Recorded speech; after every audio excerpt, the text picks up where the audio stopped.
చదవడమే మీ లక్ష్యమా? MBBS సీట్ల guidance కోసం తప్పక విచ్చేయండి మెగా ఎడ్యుకేషన్ మేళా.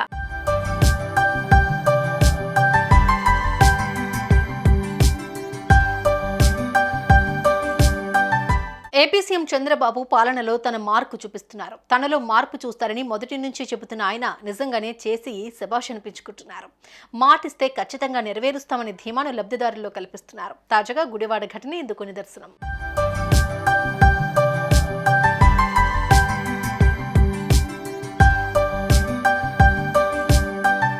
ఆగస్టు 15న గుడివాడలో రామబ్రహ్మం పార్కులోని అన్నా క్యాంటీన్ను ముఖ్యమంత్రి చంద్రబాబు పునఃప్రారంభించారు. ఈ సందర్భంగా ఏర్పాటు చేసిన సభలో కృష్ణా జిల్లా గుడివాడ మండలం వలివర్తిపాడుకు చెందిన ఆటో డ్రైవర్ రేమల్లి రజనీకాంత్తో చంద్రబాబు ముచ్చటించారు. ఆయన కష్టాలను తెలుసుకున్నారు.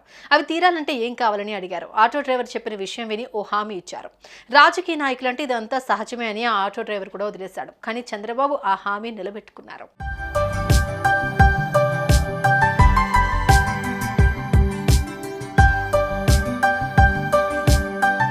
వలివర్తిపాడుకు చెందిన రేమల్లి రజనీకాంత్ అనే ఆటో డ్రైవర్ గతంలో టీడీపీ ప్రభుత్వంలో ఎస్సీ కార్పొరేషన్ ద్వారా రుణం పొంది ఆటో ఓనర్ అయ్యానని చెప్పారు.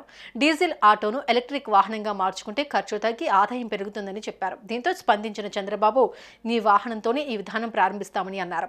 ఇచ్చిన హామీ మేరకు ఎలక్ట్రిక్ ఆటో అందజేశారు. గంటల వ్యవధిలో 3.9 లక్షల రూపాయల విలువైన ఎలక్ట్రిక్ ఆటోను అందించారు. కలెక్టర్ డీకే బాలాజీ ఆదేశాలతో ఆర్టీఓ నిమ్మగడ్డ శ్రీనివాస్ అప్పి ఈసిటీ ఆటో తీసుకున్నారు. ఆ ఆటోను Gudivada municipal commissioner G Balasubrahmanyam, మాజీ ఎమ్మెల్యే రావి వెంకటేశ్వరరావు రజనీకాంత్కు ఆటో తాళాలను అందజేశారు.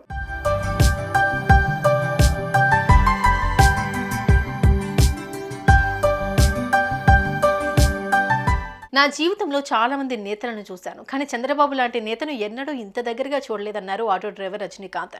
ఆయన రుణం తీర్చుకోలేమని, చంద్రబాబు చేసిన మేలును మా కుటుంబం ఎప్పుడూ మర్చిపోతున్నారు. గంటల వ్యవధిలో ఎలక్ట్రిక్ ఆటో సమకూర్చడం నమ్మలేకపోతున్నానని రజనీకాంత్ తన ఆనందాన్ని వ్యక్తం చేశారు.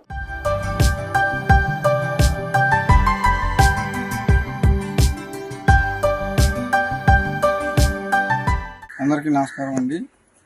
ఆగస్టు 15వ తారీఖున గుడివాడ ముఖ్యమంత్రి వర్యులు నారా చంద్రబాబు నాయుడు గారు అన్నా క్యాంటీన్ ఓపెనింగ్ గుడివాడ రావడం జరిగింది.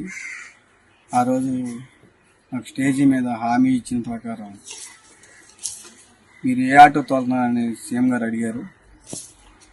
డీజిల్ ఆటో తోలుతున్నా అని చెప్పడం జరిగింది. ఇంకా ఖర్చు తగ్గే మార్గం ఏమైనా ఉందా అని ఆయనే అన్నారు. ఎలక్ట్రికల్ ఆటో ఇస్తానని అక్కడ స్టేజీ మీద నాకు వాగ్దానం చేశారు.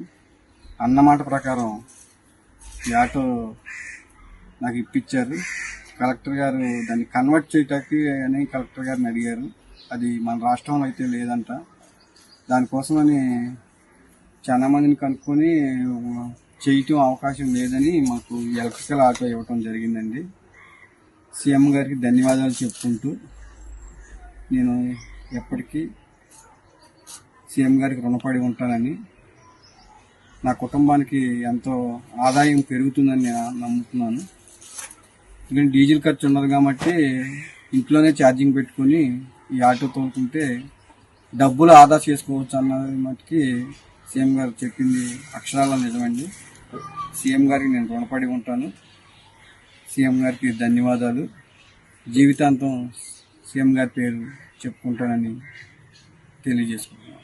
సుమన్ టీవీలో మీ పర్సనల్ అండ్ బిజినెస్ ప్రమోషన్స్ కోసం కింది నెంబర్కి కాంటాక్ట్ చేయండి.